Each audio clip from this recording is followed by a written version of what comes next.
रिया चक्रवर्ती ने अपने कन्फेशन में जो एनसीबी को उन्होंने दिया है उसमें किन किन सितारों के नाम के खुलासे किए हैं कि कौन कौन ड्रग्स से जुड़ा हुआ है, उस पर हर किसी की नजर थी। लेकिन सबसे पहले यहाँ पर नाम लेकर मैं आ गई हूँ। चलिए आपको बताती हूँ कि रिया चक्रवर्ती ने अपने कन्फेशन में किस बॉलीवुड एक्ट्रेस का नाम सबसे पहले दिया है। Well hello guys, welcome to Movies Adda. मैं हूँ ज्योति नाहक। बता दूँ आपको कि सारा अली खान, जी हाँ, सारा अली खान का बुरी तरीके से नाम सामने आ चुका है। रिया चक्रवर्ती ने अपने कन्फेशन में सबसे पहला नाम जो लिया है वो है सारा अली खान का। उनका कहना है कि सारा भी इक्वली ड्रग्स कंजप्शन करती हैं और ड्रग्स कंज्यूम करती हैं, इस तरह की बात क्लियरली कह दी है रिया चक्रवर्ती ने। अब ये जो मामला है, मुझे ऐसा लगता है ये मर्डर मिस्ट्री, सुसाइड मिस्ट्री से आगे बढ़कर ये पूरा ड्रग एंगल हो चुका है, क्योंकि इस हिसाब से तो पूरा बॉलीवुड ड्रग्स में शामिल है। हर कोई ऑलमोस्ट 99% जिस तरीके से कंगना ने कहा, और ये बात छुपी हुई नहीं है किसी से, हर कोई सबकॉन्शियसली कॉन्शियसली इस बात को जानता है। 99% बॉलीवुड जो है वो ड्रग्स कंज्यूम करता है। ऐसे तो हर किसी के नाम सामने आएंगे। रिया चक्रवर्ती ने मे बी उनके नाम दिए होंगे जिनको वो जानती हैं कि ड्रग्स लेते हैं, बाकी उस हिसाब से तो कई लोग हैं। लेकिन मैं जरूर इतना कहना चाहूंगी कि अब ऐसा लग रहा है पूरा बॉलीवुड एनसीबी की रडार में आएगा और सारा अली खान से बहुत जल्द पूछताछ होगी इस मामले में। क्या कुछ आप कहना चाहेंगे इस पर, या आप मुझे बताइए कमेंट सेक्शन में।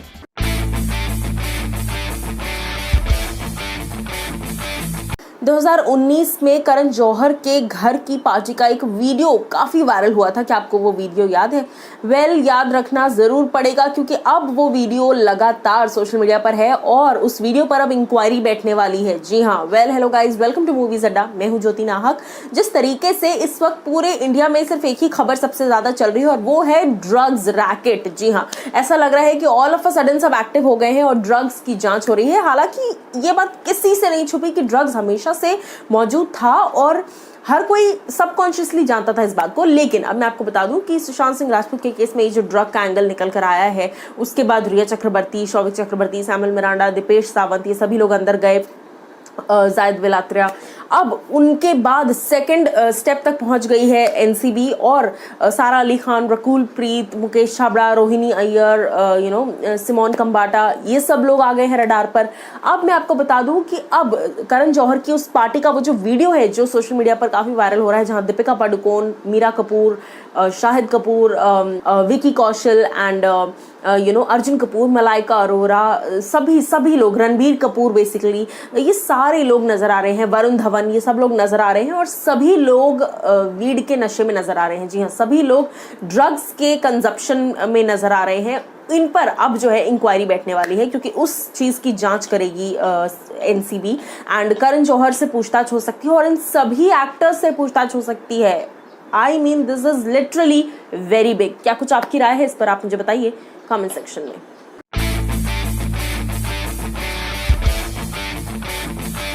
Bollywood has literally become a circus. जी हाँ, कुणाल कामरा जो कि कॉमेडियन है अपेरेंटली, एंड उनके साथ साथ अनुराग कश्यप, जी हाँ, ये दोनों ही लोग पाए गए रिपब्लिक टीवी के ऑफिस के बाहर, जहां पर इन्होंने एक अवार्ड हाथ में पकड़ा था। अगर आप इस फोटो को देखेंगे तो आपको डेफिनेटली हंसी आ जाएगी, क्योंकि ये अवार्ड नहीं था, ये था एक चप्पल से किया हुआ फ्रेम। जी हाँ, एक चप्पल को फ्रेम कराकर रखाया गया था। बेस्ट जर्नलिज्म अवार्ड देने के लिए पहुंचे थे ये दोनों ही लोग अर्नब गोस्वामी को। अब मैं आपको बता दूं कि सर्कस इसलिए बन गया है क्योंकि जो लोग तहजीब की बातें करते हैं, जो लोग तमीज की बातें करते हैं, वो खुद भी अब अपने स्टैंडर्ड्स में नीचे गिरते जा रहे हैं और इस तरह की हरकत कर रहे हैं, चाहे वो कुणाल कामरा हो या फिर वो अनुराग कश्यप हो। जिस तरीके की हरकत इन्होंने की है, कुछ वक्त पहले इन्होंने सोशल मीडिया पर डाला अनुराग कश्यप ने that me and Kunal we went to Republic TV's office and बिना परमिशन के, हालांकि हम ये अवार्ड नहीं देंगे लेकिन हम ये तहे दिल से अवार्ड देना चाहते हैं बेस्ट जर्नलिज्म के लिए। इस तरह का एक वाहियात और घटिया मजाक किया अनुराग कश्यप ने। क्या कुछ आपका कहना है इस चीज पर, आप मुझे जरूर बताइएगा नीचे दिए गए कमेंट सेक्शन में।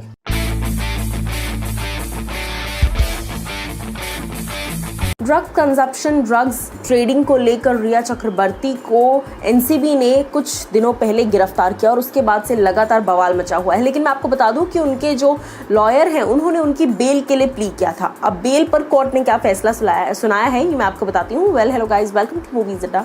मैं हूँ ज्योति नाहक। बता दूं आपको कि बेल पर फाइनली कोर्ट का रिएक्शन आ चुका है। जी हाँ, कोर्ट ने रिया चक्रवर्ती की बेल को खारिज कर दिया है। जब से रिया चक्रवर्ती को जेल हुई है, रिमांड पर बेसिकली रखा गया है, कोई लॉन्ग टर्म जेल नहीं हो गई है, पूछताछ के लिए रिमांड पर रखा गया है एनसीबी की तरफ से, तब से कई लोग इसको पेट्रियार्की से जोड़ रहे हैं, विच इज क्लियरली बुलशिट। यहाँ पर फेमिनिज्म कहाँ से आ गया, आई डोंट नो। एंड उसके अलावा कई लोग ये कह रहे हैं कि सिर्फ ड्रग्स की बात थी। No matter how common it is, क्योंकि ड्रग्स यहाँ पर हिंदुस्तान में बहुत कॉमन हो गया है, अब ज़्यादातर लोग लेते हैं, पर लोग फिर भी बोल रहे हैं however common it is illegal. अगर आप भी इस चीज़ को करते हुए पकड़े जाएंगे तो आप पर भी रिमांड होगी, आप पर भी यही कार्रवाई होगी। और यही चीज़ें रिया चक्रवर्ती के साथ हो रही है। हालांकि ड्रग्स बहुत कॉमन है, बॉलीवुड का ऑलमोस्ट हर दूसरा व्यक्ति ड्रग्स लेता होगा, लेकिन अगर हर दूसरा व्यक्ति इस तरीके से सामने आएगा तो यही सारी सजाएं उसको भी मिलेगी। सो रिया चक्रवर्ती की जो प्ली है बेल की, कि उन्हें बेल मिले, उसको खारिज कर दिया है और उन्हें 14 दिन तक जेल में ही रहना पड़ेगा। क्या कुछ आपकी राय है इस पर, आप मुझे बताइए नीचे दिए गए कमेंट सेक्शन में।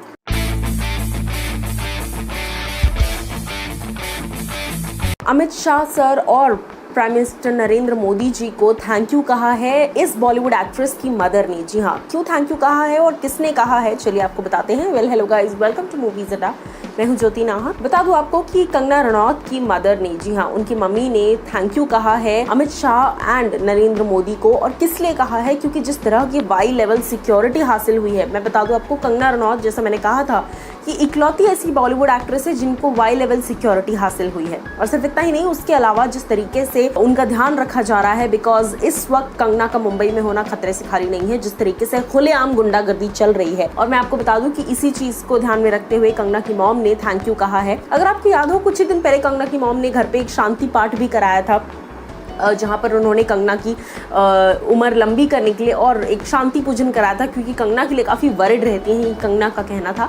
अब आप लोग का क्या कुछ है कहना, ये आप मुझे ज़रूर बताइए कमेंट सेक्शन में। लेकिन उसके साथ साथ मैं बता दूं आपको कि कंगना रनौत की मॉम ने ये भी कहा है कि हम बीजेपी को फुल ऑन सपोर्ट करते हैं, क्योंकि बीजेपी व्यक्ति के भलाई के बारे में सोचती है। क्या कुछ आपकी राय है इस पर, आप मुझे बताइए कॉमेंट सेक्शन में।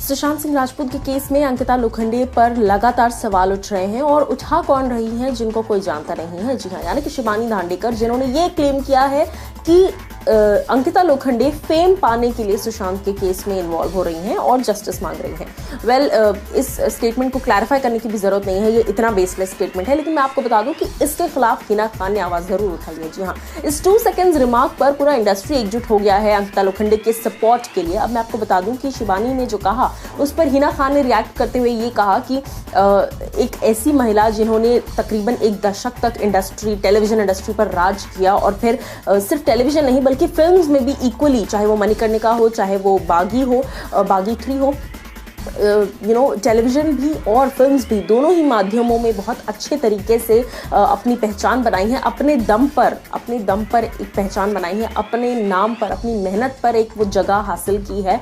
और उस शख्सियत को, उस व्यक्ति को, उस औरत को ये कहना कि आप फेम के लिए ऐसा कर रही हैं, अपने एक्स बॉयफ्रेंड का नाम यूज कर रही हैं, जो कि अब रहा भी नहीं। अगर यही करना होता तो पिछले 4 साल में भी हो चुका होता, अब जरूरत नहीं पड़ती। इस तरह से हिना खान ने कहा कि इट्स हाई टाइम कि लोग रिस्पेक्ट करें टेलीविजन एक्टर्स को भी, because it takes equal hard work. उन्होंने ये भी कहा कि इट्स हाई टाइम कि दोनों ही माध्यम के एक्टर्स को एक जो रिस्पेक्ट है वो दी जाए, और टेलीविजन एक्टर्स को छोटा ना बताया जाए। अगर आपको याद होगा, इससे पहले भी जब कांस फिल्म फेस्टिवल में हिना खान गई थी, उस वक्त भी ये डिबेट शुरू हुआ था, television actors versus Bollywood industry actors.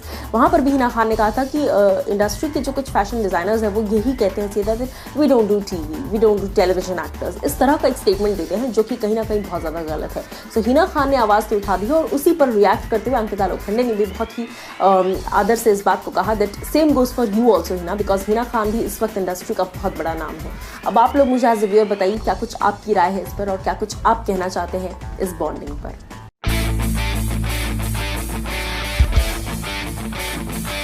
Kangana Ranaut के ऑफिस को डेमोलिश करने के बाद से बीएमसी पर लगातार सवाल खड़े हो रहे हैं। जी हाँ, और ऐसे में अर्नब गोस्वामी ने अर्जुन कपूर को कह दिया है एक सम स्मॉल टाइम एक्टर। जी हाँ, ये कहाँ से किस तरीके से लिंक हुआ है ये मैं आपको बताती हूँ इस वीडियो में। Well hello guys, welcome to Movies Adda. मैं हूँ ज्योति नाहक। बता दूँ आपको कि अर्जुन कपूर को स्मॉल टाइम एक्टर कह दिया है अर्नब गोस्वामी ने, और ऐसा इसीलिए हुआ है क्योंकि एक लिस्ट अर्नब गोस्वामी बता रहे थे जहां पर उन सभी बॉलीवुड एक्टर्स के नाम हैं जिनकी प्रॉपर्टीज को बीएमसी ने इलीगल कहा है और फिर बड़े आसानी से जाने दिया है। इस तरीके से हार्ड हिटिंगली डेमोलिश नहीं किया है, और अगर डेमोलिश किया भी है तो उसको एक अच्छा खासा लंबा वक्त दिया है। मैं आपको बताती हूँ, अमिताभ बच्चन से लेकर शाहरुख खान से लेकर प्रियंका चोपड़ा से लेकर अर्जुन कपूर तक कई ऐसे एक्टर्स हैं जिनकी प्रॉपर्टीज इलीगल हैं, या फिर प्रॉपर्टीज का एरिया अगर इतना है तो उन्होंने उस एरिया को इतना कर दिया है, लेकिन बीएमसी ने ज्यादा कुछ इशू क्रिएट नहीं किया है। एक लिस्ट सोशल मीडिया पर वायरल हो रही है जहां पर ये अच्छी तरीके से एक्सपोज हो चुका है किस तरीके से बीएमसी ऑब्जेक्शन करती है। अमिताभ बच्चन सर को भी एक नोटिस भेजा गया था, लेकिन उन्हें 1 साल का मौका दिया गया उसको रेक्टिफाई करने के लिए उस प्रॉपर्टी को, क्योंकि आप रातों रात दीवार तोड़ नहीं सकते हो। उसके बाद ऐसा ही कुछ प्रियंका चोपड़ा के साथ भी था, उनकी भी एक प्रॉपर्टी को इलीगल नोटिस भेजा गया था कि इलीगल कंस्ट्रक्शन है या फिर जितनी जगह दी गई उससे ज्यादा कंस्ट्रक्शन है, लेकिन प्रियंका चोपड़ा से भी कहा गया कि आप पैसों के साथ एक वो सेटलमेंट कर लेते हैं, आप पैसे दीजिए और इसको रेक्टिफाई कर लीजिए अपनी प्रॉपर्टी को। सेम शाहरुख खान के साथ भी उन्हें 1 साल का वक्त दिया गया था अपनी प्रॉपर्टी को रेक्टिफाई करने का। जी हाँ, अगर गलत कंस्ट्रक्शन है तो उसको लीगली कंस्ट्रक्ट कीजिए, और फिर इस तरह की चीजें कही गई थी। अर्जुन कपूर को 1.5 साल दिया गया था उनके जिम के कंस्ट्रक्शन के लिए। जी हाँ, जिम का उन्होंने ऊपर वाला फ्लोर जो है वो उन्होंने बढ़ाया और एक्स्ट्रा कंस्ट्रक्शन किया, उसके लिए उन्हें 1.5 साल दिया गया। लेकिन यहाँ पर जो डिस्कशन है वो ये है कि कंगना रनौत को आज नोटिस भेजा गया और कल तोड़ दिया गया, रेक्टिफाई करने का मौका तक नहीं दिया आपने। और इसी चीज को बताते वक्त अर्नब गोस्वामी सर ने ये बात कही कि Arjun Kapoor, I don't know who it is and some small time actor, ये बात कही, जिसके बाद से लगातार ट्विटर पर अर्जुन कपूर ट्रेंड कर रहे हैं, और ये रीजन था। क्या कुछ आपकी राय है इस पर, या आप मुझे बताइए कमेंट सेक्शन में।